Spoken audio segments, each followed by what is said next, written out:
మొట్టమొదటిగా ఆదాముకి దేవుడు ఏమిచ్చారండి? ఒక రెస్పాన్సిబిలిటీ ఇచ్చారు, ఒక పని ఇచ్చారు. నేను ఇంకో విషయం ఆలోచించాను.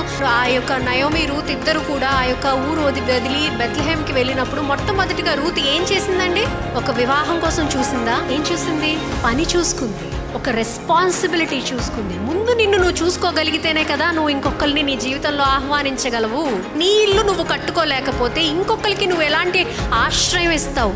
ప్రేమ అంటే అది. 1 కొరింథీయులు 13:4 చూసినట్టయితే ప్రేమ దీర్ఘకాలము సహించును, దయ చూపించును అని రాసింది. It is patient. కానీ మనకి అన్ని తొందరగా కావాలండి, అన్ని ఫాస్ట్గా కావాలి. ఆ యొక్క కాయ పండవకను ముందే కాయగా తీసేసుకుంటూ ఉంటాం. తీసేసుకొని ఏంటిది ఇంత దారుణంగా ఉంది, ఇంత బాగాలేదు, నాకు నచ్చలేదు, నాకు బాధ కలుగుతుంది, నాకు ఇది వద్దు అని చెప్పి వెళ్ళిపోతూ ఉంటాం. You are not waiting for the right time, you are not waiting for the right season. You are in a rush, you are in a hurry to bring a person into your life where you yourself are still building your life.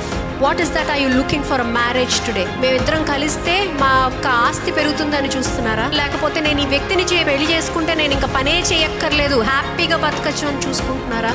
లేదా మేమిద్దరం కలిస్తే దేవుని యొక్క ఉద్దేశం ఇంకా బలంగా నేను నెరవేర్చగలనని చూసుకుంటున్నారా?